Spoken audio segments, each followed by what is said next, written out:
ॐ अज्ञानतिमिरन्धस्य ज्ञानाञ्जनशलाकया चक्षुरुन्मिलितं येन तस्मै श्रीगुरवे नमः।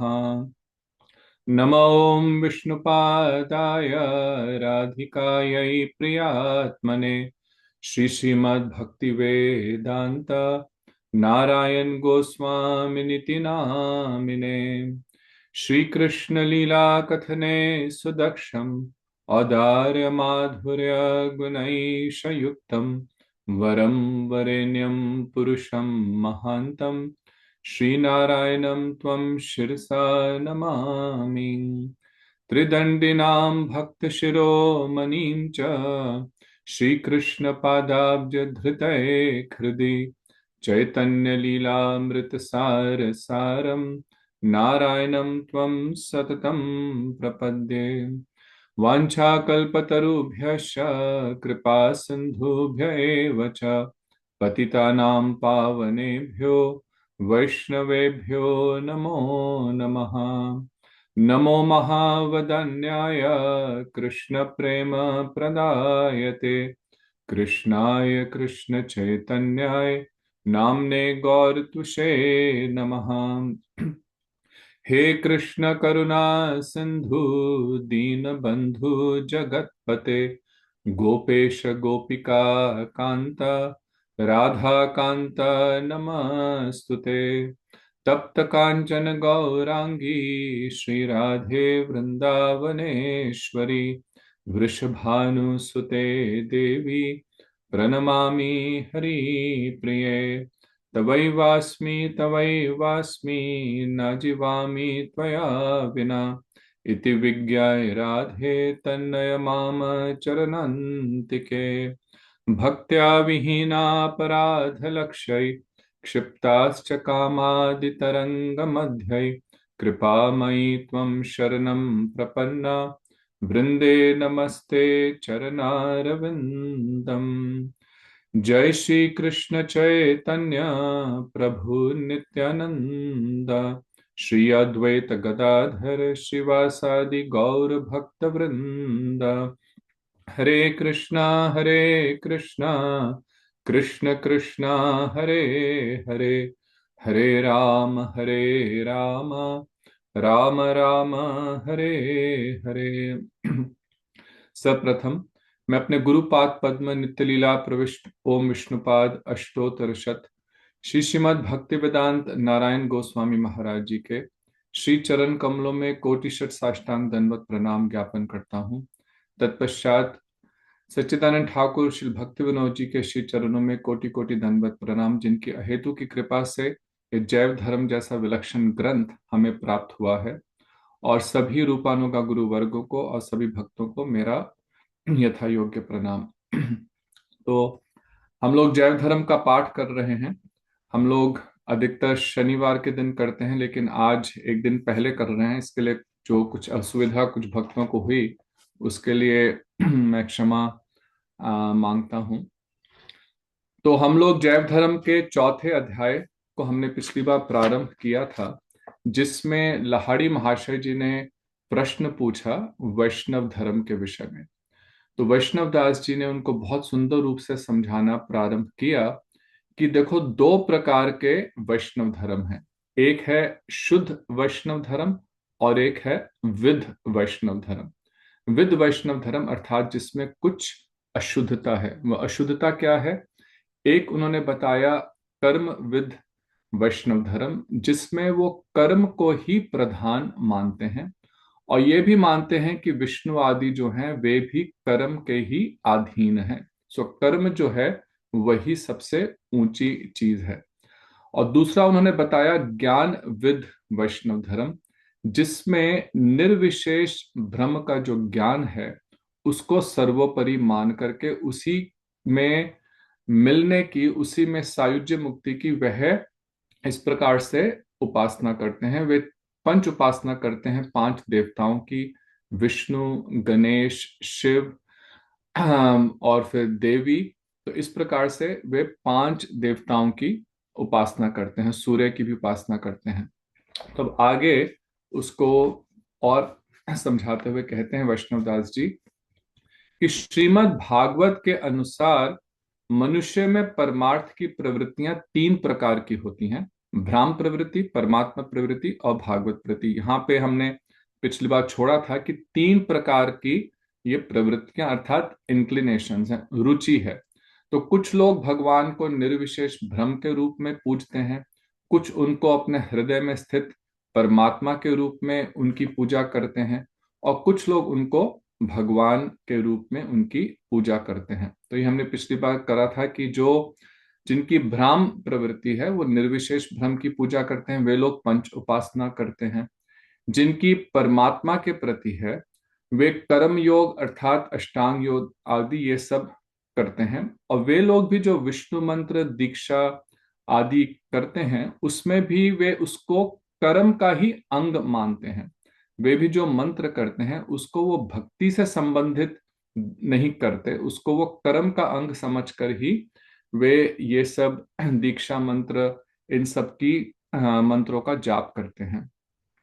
तो अब आगे वे कहते हैं कि जो भागवत प्रवृत्ति है जिनकी, वे भगवत स्वरूप के अनुगत भक्ति तत्व में सौभाग्यशाली जीवों की ही रुचि होती है। अर्थात जो भगवान के सगुण साकार रूप की पूजा करते हैं, ऐसे सौभाग्यशाली, ये ऐसे जो जीव हैं वे बहुत ही सौभाग्यशाली हैं।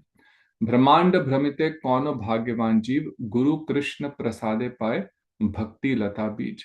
ब्रह्मांड में भ्रमण करते हुए कोई कोई बहुत सौभाग्यशाली जीव है जो गुरु और भगवान की कृपा से जिसको भक्ति लता बीज की प्राप्ति होती है।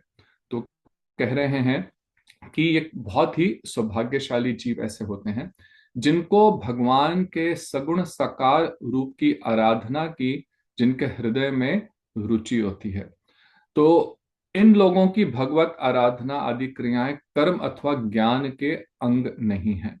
तो हम जो भगवान का भजन करते हैं, हम इसको कर्म के रूप में नहीं करते, हम भगवान की सेवा के रूप में करते हैं। ये सब शुद्ध भक्ति के अंग हैं। कीर्तन करना, मंत्र का जाप करना, मंदिर में सेवा करना, जो भी भक्ति के श्रवण कीर्तनम विष्णु स्मरणम पाद सेवनम, ये नवदा भक्ति है, ये सभी जो हैं शुद्ध भक्ति के अंग हैं। इसी को वह कहते हैं कि ये वैष्णव धर्म है। फिर श्रीमद् भागवतम से वे एक श्लोक उद्धृत करते हैं। ये बहुत ही महत्वपूर्ण श्लोक है। श्रीमद् भागवतम के पहले स्कंद के दूसरे अध्याय का श्लोक है। वदन्ति तत् तत्त्वविदः तत्त्वम् यत् ज्ञानम अद्वयम ब्रह्मेति परमात्मेति भगवान इति शब्दते। अर्थात जो तत्वविद लोग हैं, जो परम तत्व को जानते हैं, वे उस अद्वय ज्ञान परम तत्व को तीन रूप में वे समझते हैं, ब्रह्म, परमात्मा एवं भगवान। इसको श्रीमद् भागवतम का पारिभाषिक सूत्र कहा जाता है। इस श्लोक पे थोड़ा सा हम लोग व्याख्या करेंगे, क्योंकि इस श्लोक को श्रीमद् भागवतम का सबसे महत्वपूर्ण श्लोक माना जाता है। जब श्रील वेद व्यास जी श्रीमद् भागवतम को लिख रहे थे तो उस समय उन्होंने कहा कि मेरी वृद्ध अवस्था के कारण नारद जी जो उनके गुरु हैं, उन्होंने उन्हें आज्ञा दी कि तुम श्रीमद् भागवतम को लिखो। तो उस समय वेद व्यास जी ने कहा कि क्योंकि मेरी वृद्ध अवस्था है, आप मुझे कोई व्यक्ति दे दीजिए जो मैं बोलता जाऊंगा और वे उसे लिखें। तो उस समय गणेश जी को, क्योंकि वे युवा हैं, तो नारद जी ने गणेश जी को भेजा। तो गणेश जी ने वेद व्यास जी से कहा कि मैं, आप जो जो बोलेंगे मैं उसे लिखूंगा, लेकिन मेरी एक शर्त है। वो शर्त क्या है कि आप अगर बोलते बोलते रुक जाएंगे तो फिर मैं लिखना बंद कर दूंगा। आप निरंतर यदि श्लोकों को बोलेंगे तो मैं उनको लिखता जाऊंगा।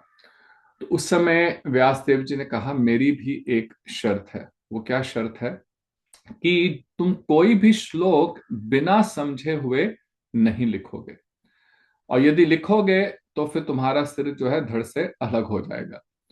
तो गणेश जी कहते हैं ठीक है, वे भी भगवान के भक्त हैं। अब वेद व्यास जी ने भागवत के श्लोक उच्चारण करने प्रारंभ करे, और प्रारंभ में ही जब दूसरे अध्याय पे आए तो उन्होंने यह श्लोक बोल दिया, वदंती तत् तत्वविद तत्वम यत ज्ञानम अद्वयम ब्रह्मेति परमात्मेति भगवान इति शब्दते। तब इस श्लोक पर आकर के गणेश जी भी अपना सिर खुजलाने लगे। उनको ये श्लोक का जो गूढ़ तात्पर्य है उनको समझने में कुछ समय लगा, तो वे भी इसलिए लिख नहीं पाए। उतनी देर में ही वेद व्यास जी ने जो बाकी के भागवत के श्लोक हैं, अधिकतर श्लोकों को उन्होंने उनकी रचना कर दी। तो इसलिए इस श्लोक को बहुत ही, इसका गूढ़ तत्व है, हम संक्षेप में इसको समझेंगे। यहाँ पे हमारे जीव गोस्वामी, जो षड गोस्वामी में से एक मुख्य स्वामी है श्री जीव गोस्वामी, उन्होंने तत्व संदर्भ, उन्होंने षट संदर्भ अर्थात 6 ग्रंथ लिखे जिनको संदर्भ कहते हैं, और उनमें से एक है तत्व संदर्भ, जिसमें तत्व के विषय में समझा रहे हैं। तो वे इस श्लोक की बहुत सुंदर उन्होंने उस तत्व संदर्भ में वर्णन किया है। वे कहते हैं कि ये श्रीमद् भागवतम का पारिभाषिक सूत्र है, अर्थात श्रीमद् भागवतम में इसी श्लोक को बहुत डिटेल में समझाया है। और इसमें उन्होंने क्या समझाया कि तत्व जो यहाँ पे कहते हैं, तत्व अद्वैत ज्ञान परम तत्व। तो अद्वैत ज्ञान का क्या अर्थ है? द्वय अर्थात दो, अद्वय जिसमें दो नहीं है, द्वंद्व नहीं है। तो यहाँ पे तत्व का अर्थ है ऐसा सत्य जो द्वैत से रहित है। अब यहाँ पे हम इसको समझेंगे कि ये निर्विशेष ब्रह्म के विषय में नहीं कह रहे, क्योंकि यहाँ पे वो भगवान के विषय में कहते बता रहे हैं कि उस भगवान में जो सच्चिदानंदमय स्वरूप है, उनके अपने स्वरूप में द्वैत नहीं है। अर्थात जैसे हम लोग जो जड़ व्यक्ति हैं, हम लोगों का शरीर और जो चिन्मय शरीर है आत्मा, ये अलग अलग है। लेकिन सच्चिदानंदमय जो भगवान परम तत्व हैं, उनमें किसी भी प्रकार का कोई द्वंद्व नहीं है, कोई भिन्नता नहीं है। उनका अंदर बाहर एक ही है। संपूर्ण जो उनका स्वरूप है वो सच्चिदानंदमय है। और साथ ही साथ वे जो शक्तियों के, उनकी नाना प्रकार की शक्तियां हैं, और उनकी शक्तियां जो हैं वो उनसे अभिन्न है। उनकी शक्ति और उनमें भी किसी भी प्रकार का भिन्नता अथवा भेद नहीं है। शक्ति शक्ति मतो अभेद है। हम जब अपनी आंख से देखते हैं तो हमारी आंख की जो पुतली है और आंख को देखने की जो शक्ति है, इन दोनों में भेद है। परंतु भगवान में, उनकी आंखों में और आंखों की देखने की शक्ति में किसी भी प्रकार का भेद नहीं है। तो वो बताते हैं कि ये है तत्व, वे परम तत्व जिनमें किसी भी प्रकार का भेद नहीं है। और उन जो ज्ञान है अर्थात वह स्वयं प्रकाशित है। उनको ज्ञान जो उनका है वह संपूर्ण ज्ञान है। हम ज्ञान किसी से प्राप्त करते हैं, परंतु भगवान में स्वतः सिद्ध भगवान ज्ञान है, क्योंकि वे स्वयं भगवान है। और यह जो परम तत्व है, गीता में भी भगवान कहते हैं ना, मत्तः परतरम नान्यत किंचित अस्ति धनंजय, उनसे परे और कोई भी, उनसे ऊपर और कोई भी तत्व नहीं है। तो यही तत्व जो है वह 3 रूपों में उसका अनुभव किया जाता है। ब्रह्म जो निराकार है, सर्वव्यापी है। परमात्मा जो प्रत्येक जीव में क्षीरोदक्षाय विष्णु परमात्मा रूप में स्थित है। और भगवान जो सर्वशक्तिमान है, सर्वगुण संपन्न है और साकार है, सगुण है, अपने चिन्मय धाम में जो निवास करते हैं अपने नित्य परिकरों के साथ। अब यहाँ पे वो कहते हैं कि देखो, समझने वाली बात यह है कि ये कोई हायरार्की नहीं है। ये नहीं कि ब्रह्म से परमात्मा, परमात्मा से भगवान, यह नहीं है। परंतु यहाँ पे यह दिखाया जा रहा है कि एक से दूसरे अनुभव की श्रेष्ठता है। यहाँ पे जो भगवान ही हैं उन्हीं को सर्वश्रेष्ठ बताया गया। क्यों? क्योंकि भागवतम के प्रारंभ में ही जो पहला भागवतम का श्लोक है उसमें उन्होंने कहा सत्यम परम धीमहि, मैं उस परम सत्य का ध्यान करता हूं। वो सत्य क्या है? स्वधामना स्वयं सदा। वह परम तत्व, वह परम सत्य जो है, वह स्वधामना स्वयं सदा, वह अपने परम धाम में नित्य निवास करने हैं। अब धाम तो किसी निर्विशेष का नहीं होगा, जिसका रूप ही नहीं है, जिसका गुण ही नहीं है, उसका तो कोई धाम अर्थात रहने का स्थान नहीं होगा। लेकिन श्रीमद् भागवतम के प्रारंभ में का स्वधामना स्वयं सदा, और यहाँ पे सर्वत्र भागवत में उन्होंने इसी बात को की पुष्टि करी है, इसी बात को इस्टेब्लिश किया है कि भगवान जो हैं वे सगुण साकार हैं।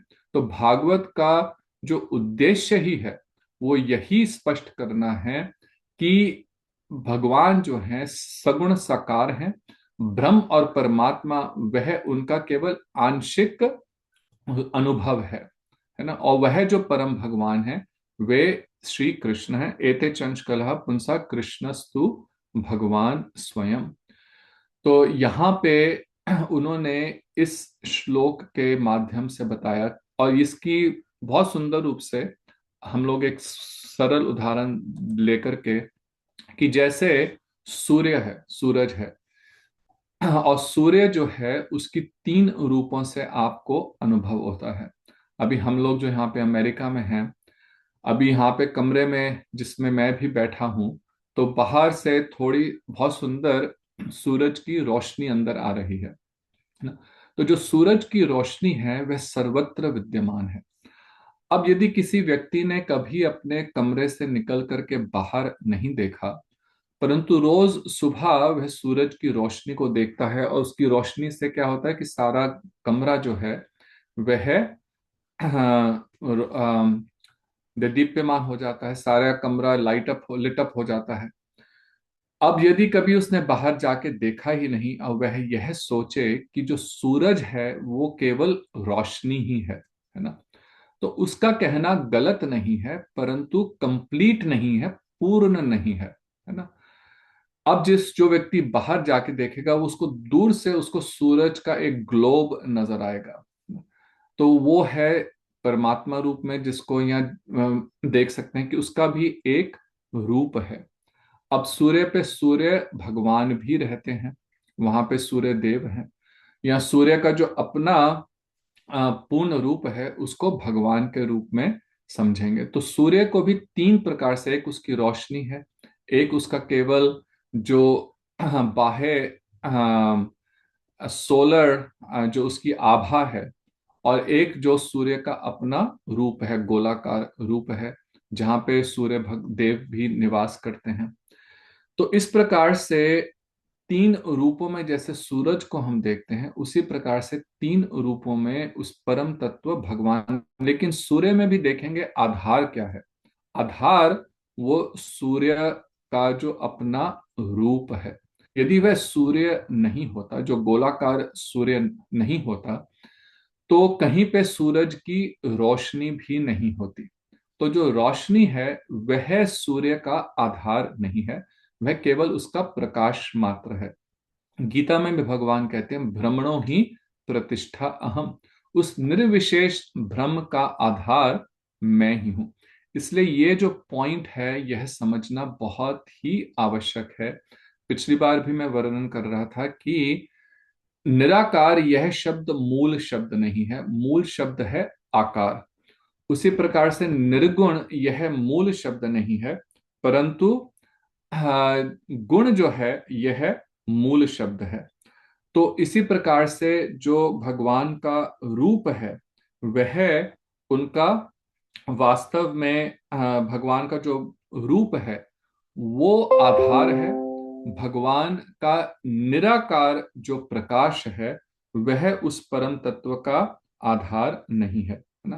तो इस बात को अच्छी तरह से हम लोग क्योंकि यहीं पे आकर के थोड़ी सी गड़बड़ हो जाती है। अब इसके विषय में बहुत सुंदर वो आगे प्रश्न पूछेंगे, किस प्रकार के संदेह हमें होते हैं। तो लाहिड़ी महाशय यही संदेह आगे चल करके पूछेंगे। पहले इस पॉइंट को कंप्लीट करते हैं। तो यहाँ पे वैष्णव दास जी कहते हैं कि देखो, जो भगवत तत्व है वही शुद्ध विष्णु तत्व है। भगवत तत्व अर्थात भगवान कि सगुण भगवान को, उस परम तत्व को सगुण साकार के रूप में समझना, यही भगवत तत्व है। वो सब प्रकार के गुणों के, सब प्रकार के रसों के आधार हैं, अखिल रसामृत सिंधु हैं। और उस तत्व के अनुगत जीव ही शुद्ध जीव है, और उसकी जो प्रवृत्ति है वह भक्ति है। इसलिए भगवान की भक्ति को ही वैष्णव धर्म, नित्य धर्म, जैव धर्म, भागवत धर्म, पर धर्म में जो अलग अलग नाम है, ये वास्तव में भगवान की शुद्ध भक्ति को ही इन सब नामों से कहा जाएगा। और लेकिन जो बाकी के हैं, भ्राम प्रवृत्ति, जो निर्विशेष ब्रह्म की उपासना करते हैं, अथवा जो परमात्मा की उपासना करते हुए कर्म, अष्टांग योग आदि करते हैं, कर्म योग, इन सबको नित्य धर्म नहीं कहा जाएगा, इनको नैमित्तिक धर्म कहा जाएगा।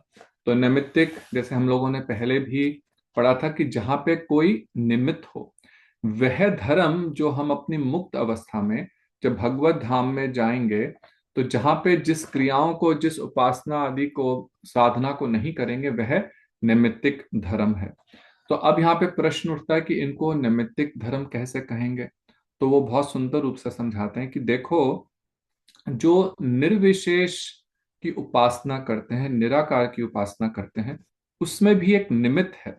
वह निमित्त क्या है कि वे इस जड़ बंधन से मुक्त होना चाहते हैं। उनके हृदय में जो भाव है, वो संसार के क्लेशों से मुक्त होने के लिए, जड़ बंधन में से मुक्त होने के लिए प्रयत्न करते हैं। तो वो जो जड़ बंधन है, वही निमित्त है।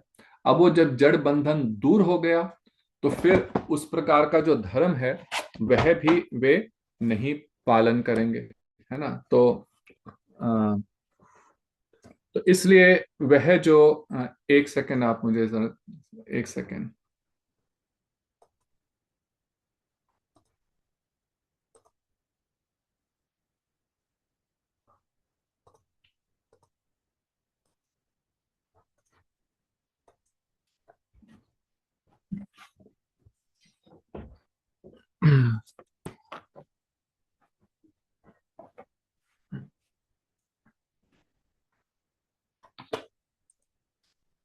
तो जो निमित्त है, जो कारण था जिसके लिए वे उपासना कर रहे थे, वे कारण तो दूर हो गया क्योंकि जड़ बंधन से मुक्त हो गए।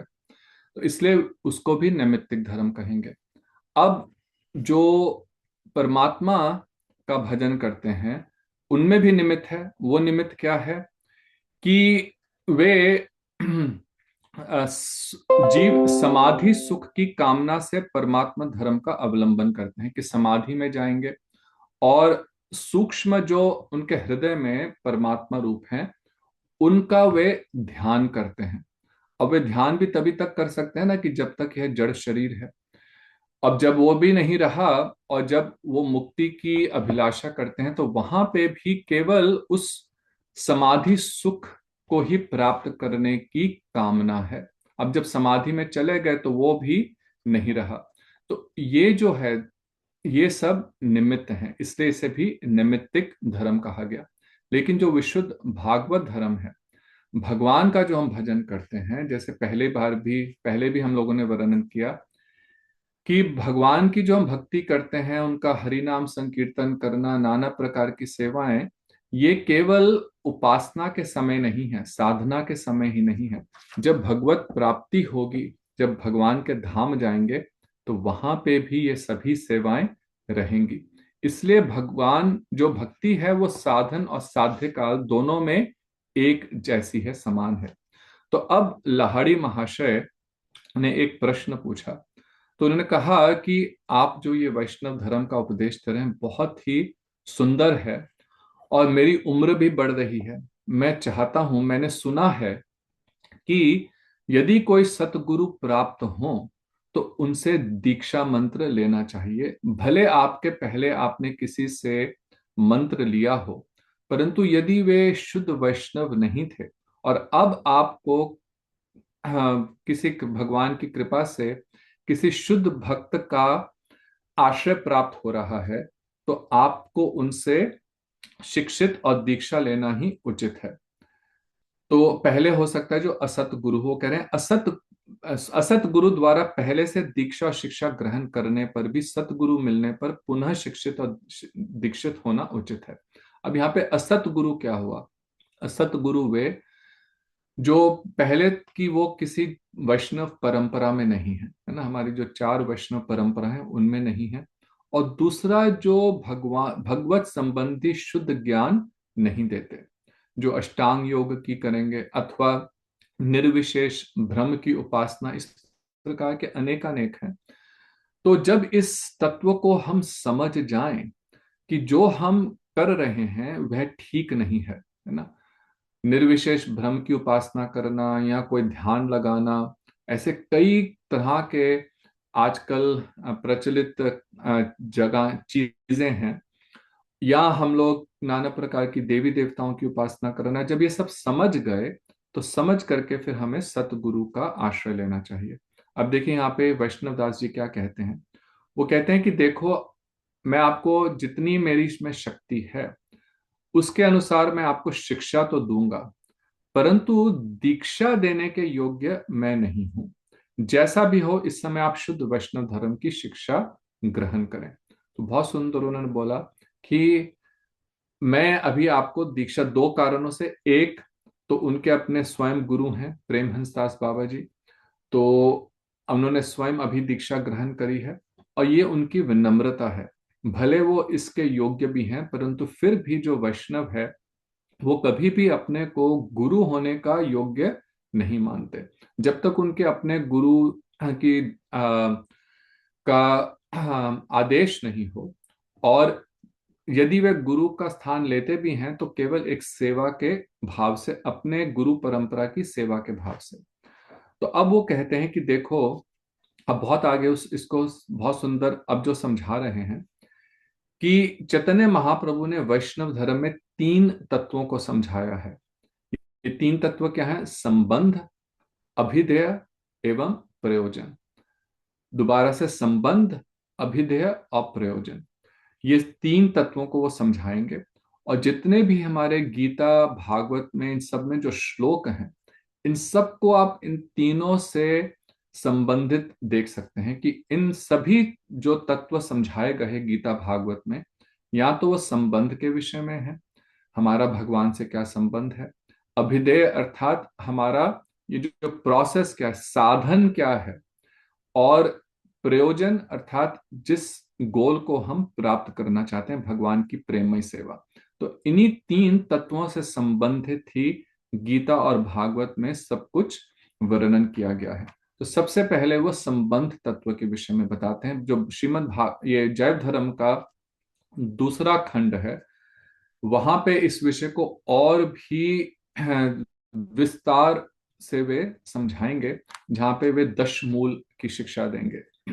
तो यहाँ पे वो संबंध तत्व के विषय में बताते हुए कहते हैं कि देखो, संबंध तत्व के अंतर्गत तीन विषयों का अलग अलग निरूपण किया गया है। वे तीन तत्व क्या हैं? जड़ जगत, मायक जगत और भगवत तत्व। तो जड़ जगत जो है वो माइक जग तत्व, और फिर जीव तत्व है ना, और जो अधीन तत्व है, और भगवान या प्रभु तत्व।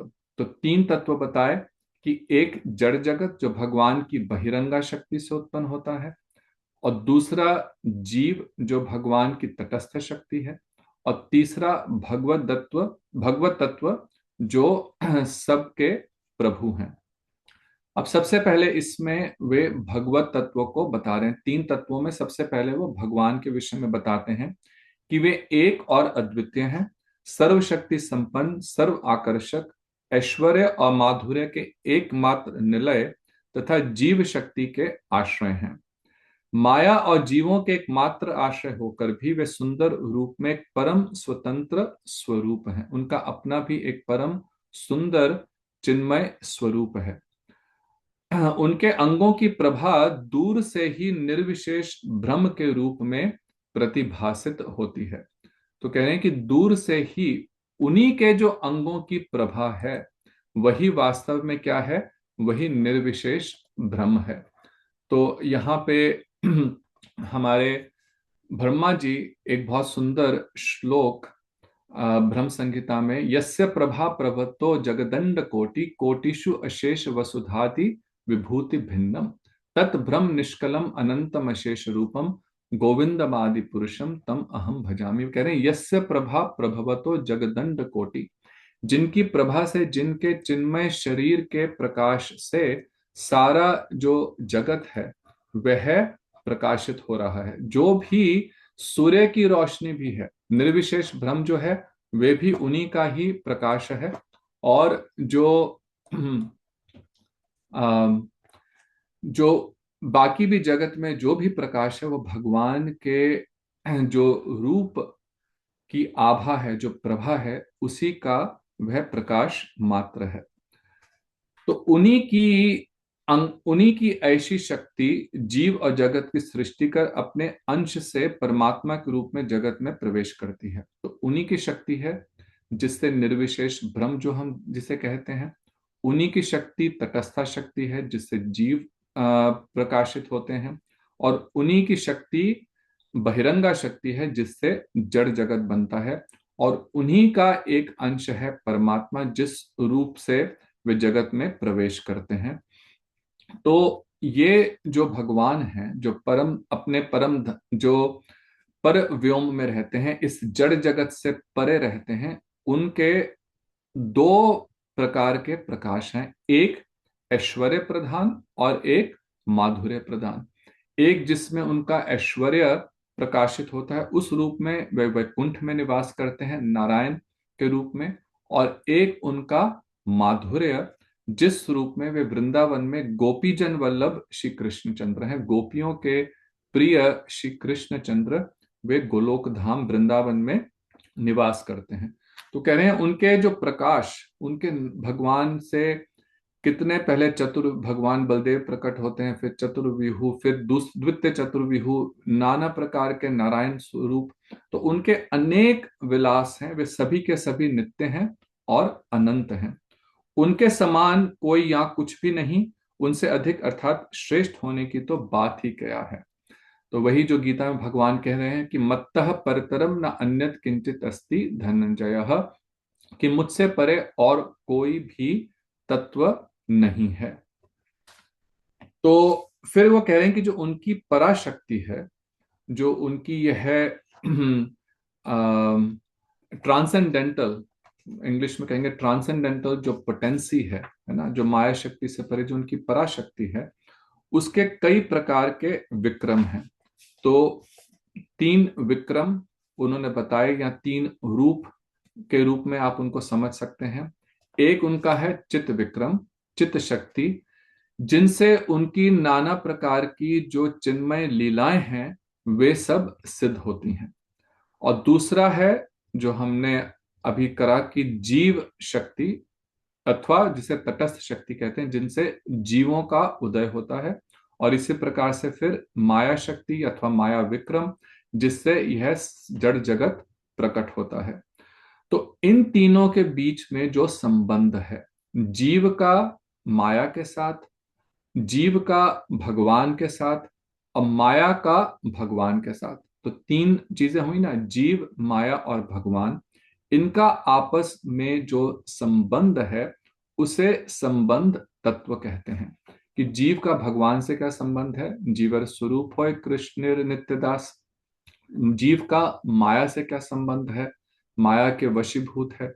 और माया का भगवान से क्या संबंध है, भगवान पे माया कभी भी किसी भी प्रकार का वश नहीं कर सकती, भगवान पूर्ण रूपेण स्वतंत्र है। तो इन तीनों के बीच का जो संबंध है उसे समझना, इसे संबंध तत्व कहते हैं। संबंध तत्व को पूरी तरह से जान लेने पर संबंध ज्ञान होता है। संबंध ज्ञान से रहित व्यक्ति किसी प्रकार भी शुद्ध वैष्णव नहीं हो सकता। तो कहें कि यदि यह संबंध, इन तीनों के बीच में जो संबंध है, उसे यदि हम स्पष्ट रूप से नहीं समझते तो फिर हम शुद्ध वैष्णव नहीं हो सकते। इसलिए दूसरा खंड जो है जैव धर्म का, उसमें वे बहुत विस्तृत रूप से इस संबंध तत्व को समझाएंगे। क्योंकि यदि हम नहीं समझें कि हमारा भगवान से क्या संबंध है, तो वहां पे हम फिर ठीक रूप से आनुगत्य भाव से, दास भाव से भजन नहीं कर सकते। माया और भगवान के संबंध को नहीं समझेंगे तो जैसे ब्रह्मवादी कहते हैं कि वही जो माया है वो ब्रह्म के जिस पार्ट को कवर कर देती है वही जीव बन जाता है, तो फिर वहां गड़बड़ हो जाएगी। तो इसलिए इस सब को समझना और इस प्रकार संबंध युक्त भाव से फिर हरिनाम और भजन करने से तभी भगवत प्राप्ति होती है। अब यह सुनकर के लाहिड़ी महाशय ने बहुत सुंदर एक प्रश्न पूछा। उन्होंने कहा कि देखो, मैंने सुना है कि जो वैष्णव लोग होते हैं वे केवल भावुक होते हैं, वे अपनी भावना से भजन करते हैं, ज्ञान के प्रति उनकी इतनी अधिक रुचि नहीं होती, उन्हें ज्ञान की आवश्यकता नहीं होती। क्या यह बात ठीक है? मैंने अब तक हरि नाम संकीर्तन में भाव ही सह करने का प्रयत्न किया, किंतु ज्ञान के लिए तो कोई चेष्टा नहीं की। बहुत ही इंपॉर्टेंट प्रश्न पूछ रहे हैं। हम लोग भी अधिकतर यही कहते हैं कि देखो, भाव ही है, बस हरि नाम करो, भावुकता से करो, ये सब पढ़ने की क्या आवश्यकता है ना। अब जैव धर्म देखो, कोई साधारण ग्रंथ नहीं है। इसको समझना, इसको पढ़ना, इसके लिए बहुत परिश्रम लगता है ना। गीता पढ़ें, इन सबको पढ़ने में समझने के लिए थोड़ा सा परिश्रम लगता है। तो केवल बस हरि नाम करो, भगवान की पूजा करो, प्रसाद बनाओ, ये सब तो ही तो भक्ति है। तो ये प्रश्न होता है। तो अब बाबा जी बहुत सुंदर उसका उत्तर दे रहे हैं। वे कहते हैं कि भाव का उदय होना ही वैष्णवों के लिए परम फल है, किंतु भाव शुद्ध होना चाहिए। तो कह रहे हैं कि देखो, ये बात ठीक है कि हमारा जो परम फल की हम प्राप्ति के लिए सब साधन कर रहे हैं वो तो यही है कि हृदय में भाव हो। क्योंकि भाव शून्य होकर के यदि हम हरि नाम करेंगे तो करोड़ों जन्मों तक भी करेंगे तब भी भगवत प्राप्ति नहीं होगी। तो भाव तो हमारा ध्येय है ना। भाव भक्ति, साधन भक्ति से फिर भाव भक्ति, फिर प्रेमा भक्ति। तो जो साधन कर रहे हैं उसका पहला तो गोल यही है कि भाव आए हृदय में, है ना। जो हमारे पान, जो 9 सोपान हैं, आदो श्रद्धा तथा साधु संग, भजन क्रिया, अनर्थ निवृत्ति, फिर उसके बाद आसक्ति रुचि निष्ठा, और फिर उसके बाद प्रेम की, जो भाव की प्राप्ति होती है, फिर प्रेम की प्राप्ति। तो सबसे पहले तो भाव आएगा। तो ये हमारा अवश्य ही गोल है। परंतु वो कह रहे हैं कि जो भाव है वह शुद्ध होना चाहिए ना। अभी हम जिस भाव से भजन करते हैं वो भाव शुद्ध नहीं है। वो भावुकता तो है परंतु शुद्ध भाव नहीं है। और यदि इस भाव का आधार नहीं होगा तो वो थोड़ी सी ही प्रॉब्लम आने पर एकदम ढह करके गिर जाएगा। अभी किसी कारण से हम लोगों ने भगवान का भजन प्रारंभ करा, है ना। कुछ लाइफ में प्रॉब्लम थी तो उससे शुरू करा, लेकिन वो प्रॉब्लम जब ठीक हो गई तो फिर क्या होगा, धीरे धीरे भक्ति से रुचि कम हो जाती है। क्योंकि हमने जब भक्ति शुरू ही करी उस समय बड़ी भावुकता से भी करते थे, लेकिन किस कारण से कर रहे हैं ये समझ करके प्रारंभ नहीं करा तो वो क्या होगा कि फिर हम लोग धीरे धीरे छोड़ देंगे। और हम लोग बहुत ऐसे देखने में आते हैं कि धीरे धीरे, पहले तो बहुत उत्साह होता है परंतु धीरे धीरे उत्साह जो है कम हो जाता है। क्यों कम हो जाता है? क्योंकि हम अभी जो वास्तव में तत्व है उसको नहीं समझे कि भजन कर क्यों रहे हैं, इसे नहीं समझे। तो कह रहे हैं कि भाव जो है शुद्ध होना चाहिए। जो लोग अभेद ब्रह्म अनुसंधान को परम फल जानकर साधन काल में भाव की शिक्षा ग्रहण करते हैं, उनका भाव और उनकी चेष्टा शुद्ध भाव नहीं है, शुद्ध भाव का अनुकरण मात्र है। कि जो इस बात को नहीं समझ पाते कि भगवान का रूप है, वे अखिल रसामृत सिंधु हैं, उनकी किस रस में क्या मेरा उनसे संबंध है, सख्य भाव में, अथवा हम लोग तो जैसे मंजरी भाव से भजन करते हैं तो उस भाव से उनकी सेवा करनी है। लेकिन किस भाव से करते हैं? अभेद ब्रह्म अनुसंधान, अर्थात उसी निर्विशेष ब्रह्म में मिलकर के एक होने की इस भाव से जो शिक्षा ग्रहण करते हैं, वो कह रहे हैं कि उनका भाव और उनकी चेष्टा दोनों ही जो हैं वे क्या हैं? शुद्ध नहीं है। लेकिन शुद्ध भाव का केवल अनुकरण है, उसको फॉलो कर रही है, लेकिन शुद्ध नहीं है। क्योंकि यदि शुद्ध भाव होगा तो एक बिंदु भी शुद्ध भाव का जीव को कृत्य कृत्य कर देगा, उसका उद्धार कर देगा। किंतु ज्ञानविद भावुकता को जीवों के लिए केवल उत्पात ही समझना चाहिए। पिछली बार भी हम कह रहे थे ना कि जो व्यक्ति निर्विशेष ब्रह्म की उपासना करते हैं, वे भी कीर्तन करते हैं, वे भी नाम उच्चारण करते हैं, वे भी भजन करते हैं, परंतु उनका भाव क्या है कि केवल हम ध्यान लगाने के लिए, केवल अपने मन को एकाग्र करने के लिए ये सब कर रहे हैं। वो वास्तव में इस भाव से नहीं करते कि ये जो नाम है वो भगवान से अभिन्न है, क्योंकि तो भगवान के रूप को मानते नहीं, वो भगवान को ही नहीं मानते। तो इसलिए वे जो कर रहे हैं, भले देवी की पूजा हो, विष्णु की पूजा हो, सूर्य की जो भी पूजा कर रहे हैं, जिस देवता का अथवा भगवान विष्णु के नाम का भी जाप कर रहे हैं, वे केवल मन को एकाग्र करने के लिए। तो इसलिए जो ब्रह्मवादी हैं, वे जो भक्ति की बात करते हैं वो शुद्ध भक्ति की बात नहीं है। और यहीं पे हम लोग उनका सुन करके फिसल जाते हैं। वो बात तो पूरी भागवत पे कथा भी कर देंगे, लेकिन कहीं ना कहीं बोल देंगे कि वही जो निर्विशेष ब्रह्म है, वही आकर के ये सब लीलाएं करता है ना। और वहां पे हम लोग उस बात को समझ नहीं पाते, परंतु उनसे सुना हुआ जो भी हम ज्ञान प्राप्त करेंगे वह शुद्ध ज्ञान नहीं है। तो इसलिए वे कह रहे हैं कि जिनके हृदय में अभेद ब्रह्म भाव है, ऊपर से भले वे कीर्तन कर रहे हैं, ऊपर से बाह्य रूप से भले वे कृष्ण कथा भी कह रहे हैं, लेकिन हृदय में भाव क्या है? वे अभेद ब्रह्म भाव है कि ब्रह्म से मैं अभेद हूं, मैं और ब्रह्म एक ही है, अहम ब्रह्मास्मि। इस भाव से वे सब करते हैं। उनका भक्ति भाव केवल लोक वंचना मात्र है। वे कह रहे हैं वे जो भक्ति का भाव देते हैं वे केवल धोखा है। उनका अपने भक्ति भाव का प्रदर्शन भी और भक्ति संबंधित शिक्षा भी क्या है? धोखा ही है, क्योंकि उस भक्ति से कृष्ण की प्राप्ति संभव नहीं है। अतएव शुद्ध भक्तों के लिए संबंध ज्ञान अत्यंत आवश्यक है। इसलिए वो कह रहे हैं कि देखो, इसलिए ये ज्ञान प्राप्त करना, ये जो तत्व है, इस सब को समझना बहुत आवश्यक है, क्योंकि तभी हमारे मन में, हमारे बुद्धि में इस विषय में स्पष्टता और क्लैरिटी आएगी। ठीक है, तो आपका कोई प्रश्न हो आप पूछ लीजिए। हम थोड़े से अभी और अगला प्रश्न करते हैं। तो बहुत सुंदर ये प्रश्न तपन प्रभु का है कि इवन यू हैव नॉलेज,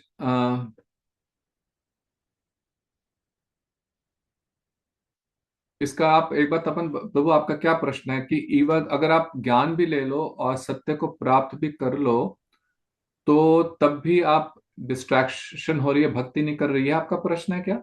नहीं नहीं नहीं, मैं ये पूछ रहा था कि आपको अ, अपने तत्वज्ञान का आपको अच्छा खासा नॉलेज है। आप हम्म। डिस्ट्रैक्टेड भी नहीं हो, हम्म। लेकिन फिर भी जैसा जैसी भक्ति करनी चाहिए या होनी चाहिए वो नहीं हो रही है। क्यों नहीं हो रही है? हाँ, वो तो देखो, भक्त का हमेशा ही भाव रहेगा। क्योंकि भक्ति जो है, यदि हमें ऐसा लगे कि अब मेरी भक्ति हो रही है, इसका मतलब अभी हम लोगों ने पूर्ण भक्ति को समझा नहीं। क्योंकि भक्ति ऐसी चीज है, ये रस ऐसा है कि जितना प्राप्त होगा और अधिक प्राप्त करने की इच्छा होगी। तो ये भक्त के हृदय में हमेशा एक क्षोभ रहना चाहिए कि मेरा मेरा भजन नहीं हो रहा। हमारे जितने आचार्य हैं, भक्ति विनोद ठाकुर जिन्होंने जैव धर्म लिखा, जो कि सप्तम गोस्वामी जिनको कहा गया, वे अपने जो भजनों में ये लिख रहे हैं कि अमार अमार जीवन सदा पापे रतः, नाही को पुण्यर लेश। कि मेरा सारा जीवन जो है वो पाप करने में निकल गया, कोई भी पुण्य मैंने अपने जीवन में नहीं करा। और बड़े भाव से कह रहे हैं, केवल लिख नहीं रहे, वास्तव में अपने हृदय से ऐसा कह रहे हैं। तो ये तो भक्त का भाव रहता ही है। तो उसमें ये भाव की अपूर्णता कि मेरे से अभी हो नहीं रहा भजन, अभी मैं ठीक नहीं कर पा रहा। क्योंकि यदि अब ये भाव आ गया कि अरे अब तो मेरा भजन बहुत हो रहा है, फिर धीरे धीरे हम करना छोड़ देंगे, है ना। तो वो भाव तो बहुत अच्छा भाव है। लेकिन और उसी के साथ साथ फिर हम, इसलिए हम और अधिक करने का प्रयत्न करेंगे, है ना। क्योंकि जब तक हमारे को लगता है कि अभी मैंने इतना कमा लिया, लेकिन अभी भी पूरा नहीं है, तभी व्यक्ति क्या करता है? तब वो और प्रयत्न करता रहता है। संसार में भी हम देखते हैं ना, मैं इस लेवल पे पहुंच गया अपने कंपनी में, अभी मुझे आगे बढ़ना है, इसलिए वो प्रयत्न करता रहता है। जब संतुष्टि हो जाएगी तब वो प्रयत्न नहीं करेगा। तो संसारिक दृष्टि से तो वास्तव में हमें संतुष्टि हो जानी चाहिए कि अब बहुत कर लिया, अब और करने की आवश्यकता नहीं, लेकिन वहां संतुष्टि नहीं होती है ना। भजन में कभी संतुष्टि नहीं होनी चाहिए। भले अंदर से देखो संतुष्टि मिल रही है, आनंद मिल रहा है, तभी हम कर रहे हैं, लेकिन साथ ही साथ ऐसी संतुष्टि नहीं होनी चाहिए कि अब बहुत हो गया और करने की आवश्यकता नहीं है। ठीक है। ठीक है। हरे कृष्ण। तो आगे वो प्रश्न पूछते हैं कि भ्रम की अपेक्षा भी क्या कोई उच्च तत्व है? भगवान से यदि भ्रम की प्रतिष्ठा है तो ज्ञानी लोग भ्रम को छोड़कर भगवान का भजन क्यों नहीं करते? तो इसके उत्तर में बाबा जी कहते हैं कि देखो सत्य ही है, क्योंकि भ्रम से ऊपर तो भगवत तत्व ही, यही वे समझा रहे थे। इसलिए वे कहते हैं कि ब्रह्मा हो, सनकादि चार कुमार हैं, सुखदेव जी, नारद जी और देवदेव महादेव, सभी लोगों ने अंत में भगवान के चरणों में ही आश्रय किया है।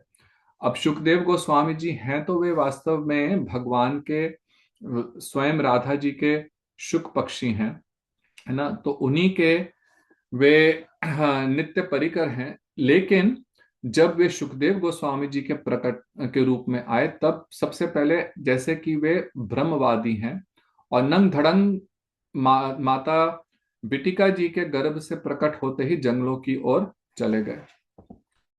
और उस समय फिर आ, वेद व्यास जी ने उनके पीछे पीछे गए, लेकिन सुखदेव जी ने फिर उन्होंने भेजा और कहा कि ये जाकर के श्लोक सुनाओ। बरहा पीडम नटवर वपुः करने हो करने कारम, कृष्ण की सौंदर्य का वर्णन करते हो, उससे आकर्षित होकर के सुखदेव गोस्वामी जी फिर पूर्ण रूपेण से भक्त बन गए। तो ये केवल दिखाने के लिए किया गया, वो तो वैसे भगवान के नित्य ही परिकर हैं। तो उनका कि इसी प्रकार से और भी जितने हैं, ऐसा पूरे शास्त्रों में कहीं भी उदाहरण नहीं है कि कोई भगवान का भक्त जो है वो निर्विशेष ब्रह्म ज्ञानी बन गया हो। लेकिन ऐसे बड़े उदाहरण हैं, और आजकल के भी हम लोग देखते हैं, प्रचार में हम लोग कई बार ऐसा देखते हैं कि जो लोग निर्विशेष ब्रह्म ज्ञानी थे, जो भगवान के रूप को नहीं मानते थे, वे वैष्णव धर्म का उपदेश सुन करके वे भगवान के भक्त बन गए। चैतन्य महाप्रभु के समय भी सार्वभौम भट्टाचार्य इतने बड़े वेदांती, वे ब्रह्मवादी, लेकिन महाप्रभु से श्रवण करके वे भी शुद्ध वैष्णव धर्म को उन्होंने अपनाया। तो इस प्रकार के उदाहरण तो बहुत हैं कि जहां पे ब्रह्म ज्ञानी शुद्ध वैष्णव बन गए। यहाँ पे स्वयं जो वैष्णव दास जी हैं वे भी ब्रह्म ज्ञानी थे, ब्रह्मवादी थे, और उन्होंने वैष्णव धर्म को अपनाया। लेकिन ऐसा कोई उदाहरण नहीं है कि जहां पे भक्त जो है वे भगवान का भजन छोड़ करके जो भगवान के रूप की उपासना करता है, वह भगवान के को निर्गुण निराकार मानने लगा, है ना। तो क्यों? क्योंकि यह कंप्लीट है, जो भगवान की भक्ति है वह कंप्लीट है। जब हम निर्विशेष ब्रह्म की उपासना करते हैं वो इनकम्प्लीट है। इसलिए धीरे धीरे किसी पॉइंट पर आकर के उस प्रकार के साधक को ये अनुभव होने लगता है कि ये सब करने के बाद भी मुझे हृदय में वैसे आनंद का अनुभव नहीं हो रहा। तो फिर वे धीरे धीरे अंत में भक्ति की ओर ही आते हैं। तो फिर उन्होंने यह प्रश्न पूछा कि भगवान का रूप है, अतएव सीमा विशिष्ट होकर भी वे असीम भ्रम के आश्रय कैसे हो सकते हैं? तो ये प्रश्न जब हम बहुत लोगों का प्रश्न होता है, और प्रश्न क्या है कि देखो कि भगवान का तो रूप है, और अगर रूप है तो उसकी तो फिर सीमा है ना। हम बैठे हैं, इतना फेस है, यहाँ पे हाथ हैं, पांव हैं। अब भगवान के विग्रह का भी जब हम उपासना करते हैं तो उनका भी रूप है। तो सीमा जो है, जो भगवान के रूप की तो एक सीमा है, लिमिटेशन है। तो जिस रूप की लिमिटेशन है, जो लिमिटेड है, वो ऐसे भ्रम का जो सर्वत्र विद्यमान है, उसका वह कैसे आश्रय अथवा आधार हो सकता है? तो बाबा जी ने अब इसका जो समाधान करते, उसका कुछ प्रश्न का उत्तर तो मैंने सूर्य का उदाहरण देते हुए बता दिया। तो संक्षेप में जो उन्होंने इसका उत्तर दिया वह पढ़ते हैं। तो कह रहे हैं कि देखो, जड़ जगत में आकाश भी है, और जो आकाश है वह असीमित है, उसका कोई सीमा नहीं है। तो इसका मतलब हम ये देखेंगे कि आकाश आकाश की अपेक्षा भ्रम का अधिक महात्म्य फिर क्या रहा, है ना? तो वो एक प्रकार से इसको हाँ, प्रश्न के रूप में कह रहे हैं कि देखो, क्योंकि कोई चीज असीमित है तो यही क्या उसका महात्म्य है। आकाश भी तो असीमित है, तो इसका मतलब आकाश और जो ब्रह्म है वो तो एक ही हो गए, क्योंकि जो सीमा नहीं होना यदि यही महात्म्य का आधार है तो फिर तो आकाश भी असीम है। वो कह रहे हैं कि भगवान की जो अपनी अंग कांति रूप शक्ति द्वारा असीम होकर भी एक ही समय युगपत रूपवान भी हैं। उनके जो रूप का प्रकाश है वह सर्वत्र है, लेकिन भगवान का अपना भी रूप है, युगपत, एक ही समय दोनों हैं। तो कह रहे हैं कि उनका स्वरूप परम आकर्षक तो है ही, अपितु उनमें सर्वव्यापित्व, सर्वज्ञातत्व, सर्वशक्तित्व, परम दयालुता और परम आनंद भी पूर्ण रूपेण विराजमान है। कि वे सर्वव्यापी भी हैं, सर्वज्ञ भी हैं, सर्वशक्तिमान भी हैं, एवं परम दयालु भी हैं, और परम आनंद से पूर्ण भी हैं। ये सभी के सभी जो गुण हैं उनमें उनमें रूप होने पर भी उनमें ये सभी गुण विद्यमान हैं। ऐसा सर्वगुण संपन्न स्वरूप उत्तम है। वो कह रहे हैं कि ये गुण, ये रूप जिसके अंदर ये सब के सब गुण हैं, वह रूप उत्तम है अथवा वह उत्तम है जो कि अज्ञात है, सर्वव्यापी है, जिसका रूप हम नहीं देखते, जिसमें कोई गुण नहीं है, कोई शक्ति नहीं है, किसको हम ऊंचा मानेंगे। तो वास्तव में ब्रह्म भगवान का ही एक निर्विशेष भाव मात्र है। तो ये हम लोगों ने अभी इसी बात को समझा था कि ब्रह्म जो है वह तो भगवान का केवल एक अंश मात्र है, और वह निराकार है, निर्विकार है, निर्विशेष है, अपरिज्ञ अर्थात जिसको जाना नहीं जा सकता, अपरिमेय अर्थात जिसकी कोई सीमा नहीं है। ये वे व्यक्ति हैं जो कि दूरदर्शी नहीं है, जो बहुत ज्यादा तत्व सिद्धांत को नहीं समझते। उन लोगों को ये सब चीजें जो हैं प्रिय लगती हैं, परंतु जो सर्वदर्शी हैं, जो वास्तव में तत्व सिद्धांत को समझते हैं, वे पूर्ण तत्व के अतिरिक्त और किसी में मन को नहीं लगाते। जो वैष्णव हैं वे निराकार तत्व के प्रति विशेष श्रद्धा नहीं रखते। क्यों? क्योंकि यह जो है यह नित्य धर्म और शुद्ध प्रेम का विरोधी है। इसलिए चैतन्य महाप्रभु ने सावधान किया कि मायावाद भाष्य सुनिले हईले सर्वनाश। तो महाप्रभु कहते हैं कि जो इस प्रकार के मायावादी हैं, यदि उनसे कथा सुनोगे हईले सर्वनाश, फिर जो हृदय में ये भक्ति लता बीज जो प्रस्फुटित हो रहा है, भक्ति लता जो धीरे धीरे बढ़नी अभी शुरू हुई है, यदि मायावादियों से सुनोगे तो वे सब जो है वह नष्ट हो जाएगी। इसलिए हम किससे कथा श्रवण करते हैं, इस विषय में थोड़ा सा हमें समझ बूझ करके करना चाहिए। आजकल मीडिया पे हर तरह के कथाएं आती हैं, और क्योंकि कथाकार वे लोग शुद्ध वैष्णव स्वयं ही नहीं है, परंपरा में नहीं है, और कई अधिकतर वे लोग तो गीता भागवत से भी नहीं बोलते। गीता भागवत कह रहे हैं कि हम गीता भागवत पे बोल रहे हैं, लेकिन वास्तव में जो उसमें बताया गया है ये तत्व सिद्धांत, वे नहीं बोलते, ऊपर ऊपर से केवल कथाएं ही कहते हैं। तो इसलिए वे कह रहे हैं कि हमें सावधान होकर के इस विषय में रहना चाहिए।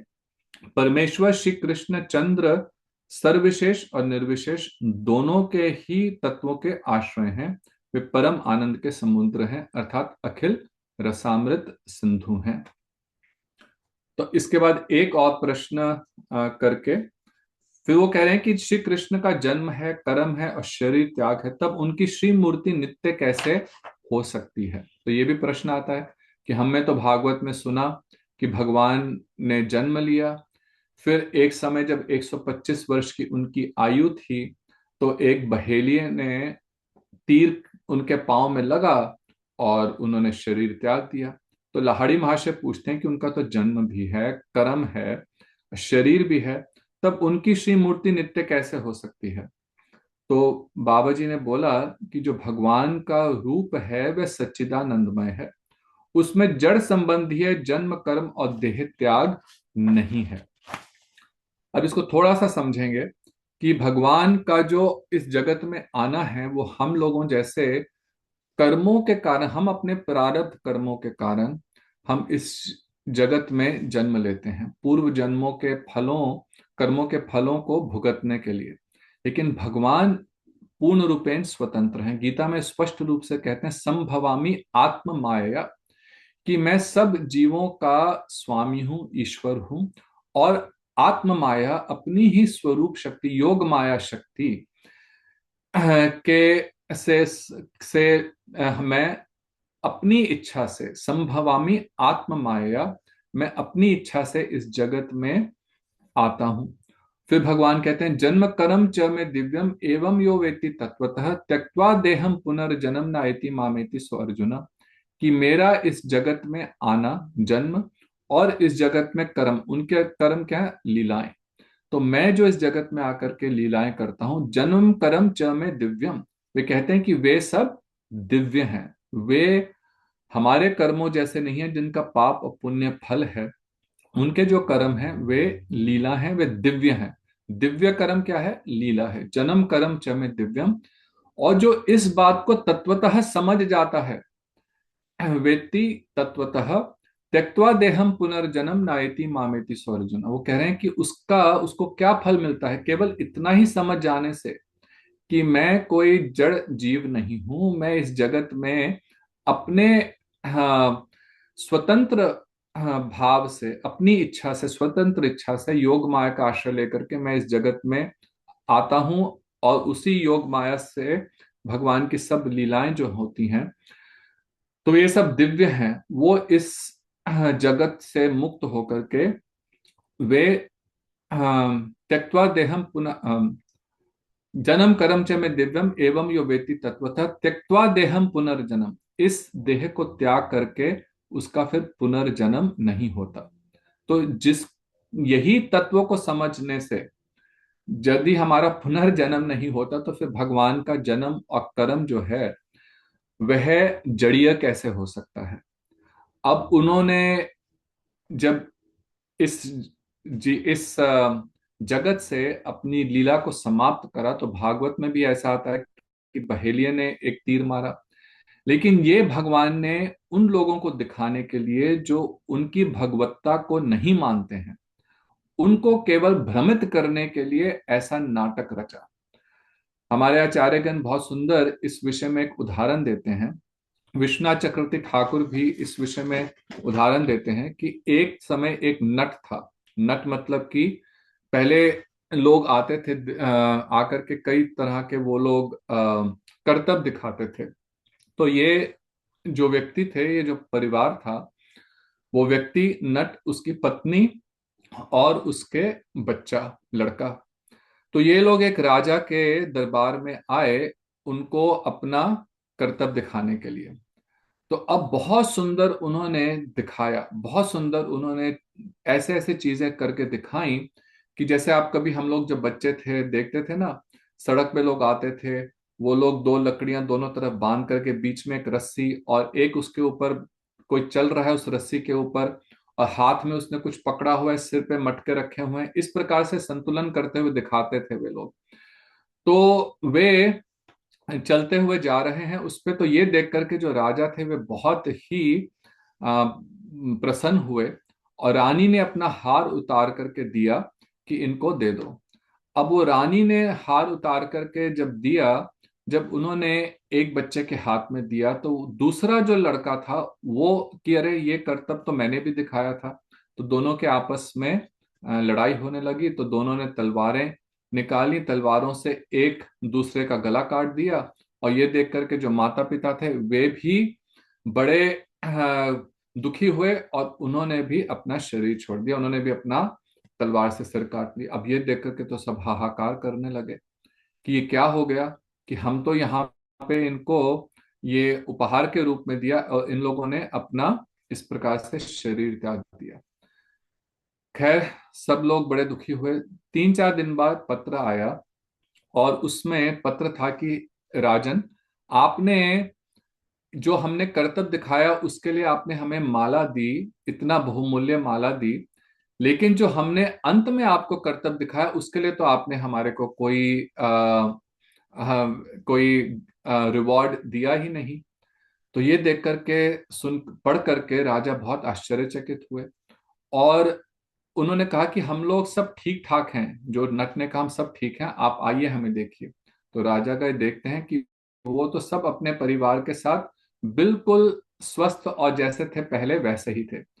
तो ये उन्होंने केवल एक कर्तव्य दिखाया था। तो विश्वनाथ चक्रवर्ती ठाकुर कहते हैं कि यदि एक साधारण नट इस प्रकार का कर्तव्य दिखा सकता है, इस प्रकार का करिश्मा दिखा सकता है, तो जो श्री कृष्ण जो नटवरों के भी में भी सबसे श्रेष्ठ हैं, जो नटवर हैं, है ना, परम नटवर हैं, वे यदि इस प्रकार से एक करिश्मा करते हैं कि बाह्य रूप से दिखाया कि किसी ने उनको तीर मारा, लेकिन वे अपने उसी रूप में, अपने चिन्मय रूप में ही वे अपने सब परिकरों के साथ अपने नित्य धाम में चले गए, ऐसा हमारे शास्त्रों में भी वर्णन है। तो इसमें कोई आश्चर्य की बात नहीं है। तो ना तो उनका जन्म जड़िए है, ना उनके कर्म जड़िए हैं, और ना ही उनका इस शरीर को त्यागना वे भी जड़िय है। वे संपूर्ण रूपेण सच्चिदानंदमय है। तो ये प्रश्न का उत्तर वैष्णव दास जी ने दिया। इसके बाद और कुछ प्रश्न लाहड़ी महाशय जी पूछेंगे, उनको हम अगली बार कंटिन्यू करेंगे। अगली बार हम लोग सैटरडे को ही, शनिवार को ही इस प्रकार से क्लास करेंगे। ठीक है। हरे कृष्णा, गौर प्रेमानंदे, नंदे, हरे हरि हरि बोल। और हरे कृष्ण। हरे कृष्णा। हरे कृष्ण।